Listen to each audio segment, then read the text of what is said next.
ہے مکروہ ہے، اس کو استعمال کر کے آپ دیکھیں گے ہمارے مسلمان بھائی مسجد کے کنارے پر آ کر، مسجد کی سیڑھیوں پر آ کر اپنے سگریٹ کو مسل رہے ہوتے۔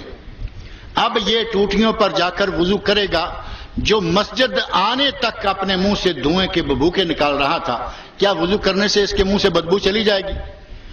6 4 دائیں اور بائیں کے لوگ اذیت پا رہے ہوتے ہیں۔ میرے بھائی پیاز اور لہسن اسے تو پکا کے کھا لیں تو کھا کے مسجد میں آ سکتے ہیں، سگریٹ کو پکانے کا بھی کوئی طریقہ نکالیں، اس کا کوئی سالن تیار کر کے کھا لیا کریں۔ یہ حرام ہے۔ جس طرح پیاز اور لہسن کے استعمال کے بعد نماز جو ہے اس کو پڑھنا تو دور کی بات ہے، مسجد میں آنا منع ہے، اسی طرح کوشش کریں کہ اگر سگریٹ چھوٹ نہیں پا رہے تو کم از کم اپنے گھر میں یا کہیں دور پئیں، اپنے منہ میں برش وغیرہ کریں، مسواک وغیرہ کریں، یا کوئی پریشر ماریں اس میں تاکہ منہ سے بدبو زائل ہو اور آپ اللہ کے حضور کھڑے ہو سکیں۔ اللہ تعالیٰ مجھے اور آپ لوگوں کو سمجھ عطا فرمائے۔ آمین۔ اللہ کرے اس میں بھی آ گیا، نہیں ہے اس میں نہیں ہے، اس میں لگا بس وہ صرف انہیں کے لیے میں لگا۔ وعلى آله وأصحابه الطيبين الطاهرين ومن تبعهم بإحسان إلى يوم الدين وبعد۔ جیسا کہ آپ لوگ دیکھ رہے ہیں کہ سوالات کا ایک انبار جمع ہے، سب کا جواب دینا تو ممکن نہیں ہے، پھر بھی انشاءاللہ کوشش کیا جائے گا کہ کسی حد تک وہ سوالات جو ضروری اور اہم ہیں وہ آ سکیں، ورنہ انشاءاللہ سوالات باقی بچیں گے، اور جن احباب کا تعلق ہفتہ واری پروگرام سے گہرا ہے آتے رہتے ہیں، انشاءاللہ کوشش کی جائے گی بعض اہم سوالات کا جواب دینے کی ہمارے سنٹر میں۔ میرے پاس جو سوال ہے پہلا، داڑھی اور بال جو کالے کرتے ہیں اس کے بارے میں آپ کی کیا رائے ہے؟ پہلی بات تو یہ ہے کہ اس میں میری کوئی رائے نہیں ہے، شریعت کی جو رائے ہے وہ آپ کو معلوم ہونا چاہیے۔ اللہ کے رسول صلی اللہ علیہ وسلم نے داڑھی یا سر کے سفید بال میں ہننا مہندی لگانے کا آپ نے فرمایا ہے، آپ کا حکم ہے۔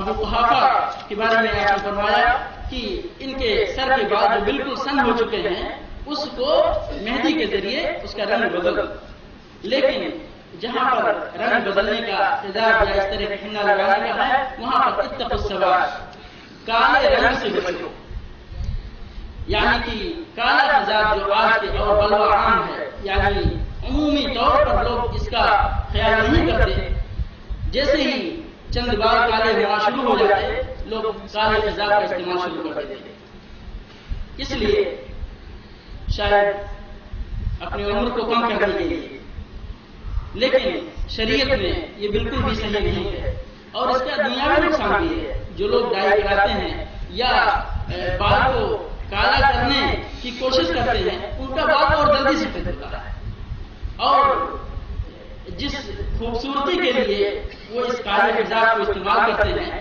چند دن کے بعد جب بال بڑھ جاتے ہیں تو نیچے سے سفیدی اور جھانکنے لگتی ہے، جس سے کہ خوبصورتی کے بجائے بدسورتی ہو جاتی ہے۔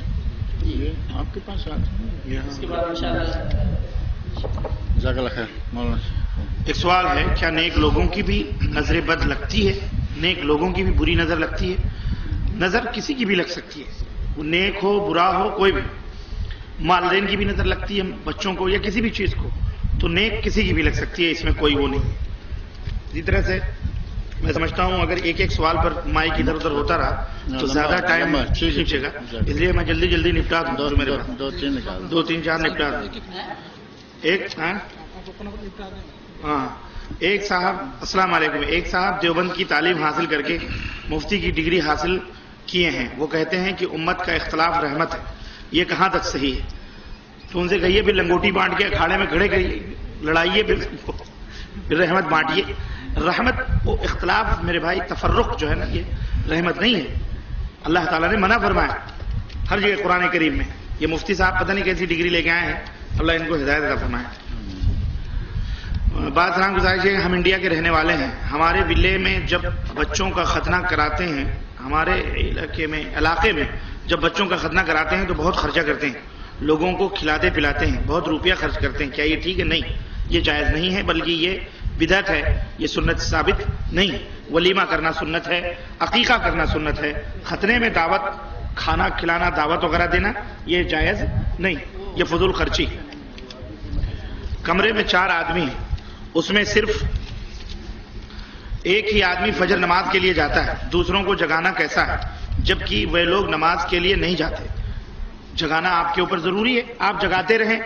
جب وہ نہ پڑھنے کے لیے ضد کر رہے ہیں تو آپ پڑھانے کے لیے ضد کر لیں کہ جب تک تم جاؤ گے نہیں، جب تک ہم ٹوکتے رہیں گے تو ٹوکتے رہیے.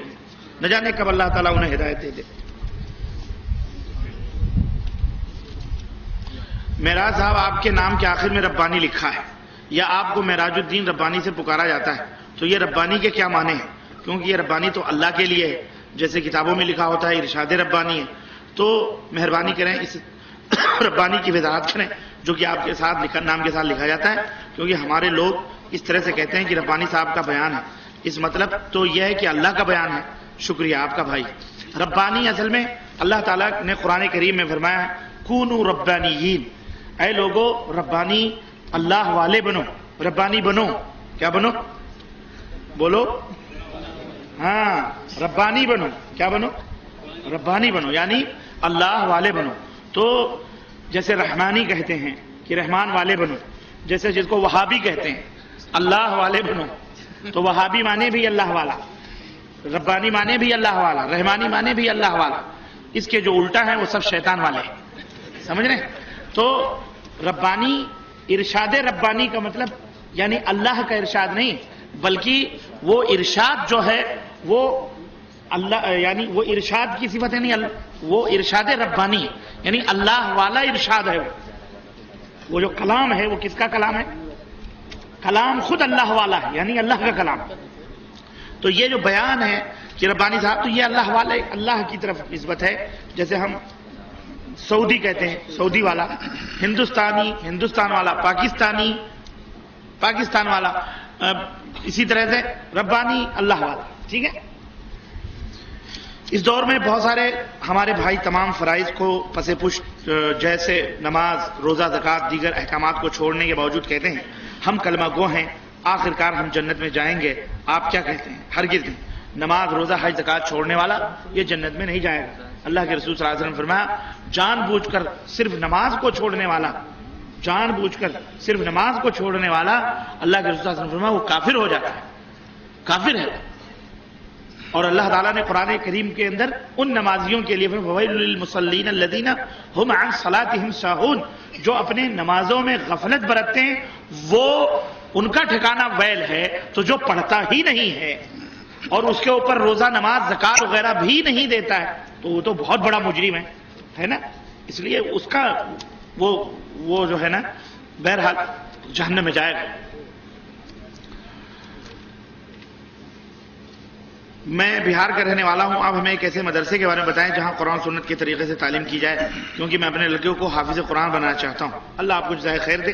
بہار ایک بہت بڑا اسٹیٹ ہے. اب تو 2-2 3-3 کاٹ کے جھارکھنڈ بنایا گیا، ایک اور اڑیسہ بنایا گیا. تو یہ تمام سب یہاں پر آپ کس علاقے کے ہیں، ضلع کے ہیں؟ آپ وہ کوئی مشرق ہے، کوئی مغرب ہے وہاں، تو آپ اپنے کسی علاقے کے لوگوں سے معلومات کریں. ویسے دربھنگہ میں جانتا ہوں وہاں ایک مدرسہ ہے، جامعہ سلفیہ ہے، مولانا ڈاکٹر لقمان صاحب سلفی، ابھی